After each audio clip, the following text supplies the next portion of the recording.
Hi friends, welcome to our channel VSLY Tasty Kitchen. இன்னைக்கு நம்ம என்ன பார்க்க போறோம்னா மோமோஸ் சட்னி தாங்க பார்க்க போறோம். இது ரொம்பவே சிம்பிள். வாங்க எப்படி செய்யலாம்னு பார்க்கலாம். ஃபர்ஸ்ட் வரமிளகா, 3 தக்காளி, 3 பல்லு பூண்டு, கொஞ்சம் கொத்தமல்லி தழை எடுத்துக்கோங்க. இப்போ ஸ்டவ் ஆன் பண்ணி ஒரு பாத்திரம் வச்சு தக்காளி மூழ்கிற அளவுக்கு தண்ணி சேர்த்துக்கோங்க.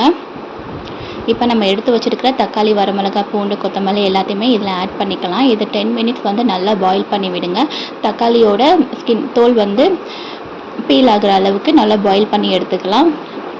இப்போ ஸ்டவ் ஆன் பண்ணி 10 மினிட்ஸ் வந்து நல்லா ஆற வச்சுருங்க. இப்போ தக்காளியோட ஸ்கின்னை வந்து இந்த மாதிரி எடுத்துகிட்டு மிக்ஸி ஜாரில் போட்டு நல்லா அரைச்சி எடுத்துக்கலாம்.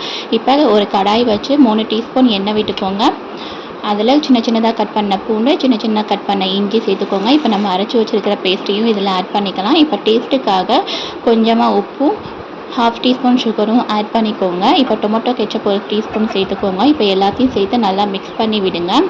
கொஞ்சம் பாயில் ஆனதுக்கப்புறம் ஸ்டவ் ஆஃப் பண்ணிடலாம். அவ்வளோதான், டேஸ்டியான மோமோஸ் சட்னி ரெடிங்க. பாருங்கள் எவ்வளோ சூப்பராக ரெடி ஆயிடுச்சுன்னு. இது கடையில் வாங்குறத விட டேஸ்டியாக இருக்கும். இந்த வீடியோ பிடிச்சினா லைக் பண்ணிவிட்டு சப்ஸ்கிரைப் பண்ணிடுங்க. தேங்க்யூ.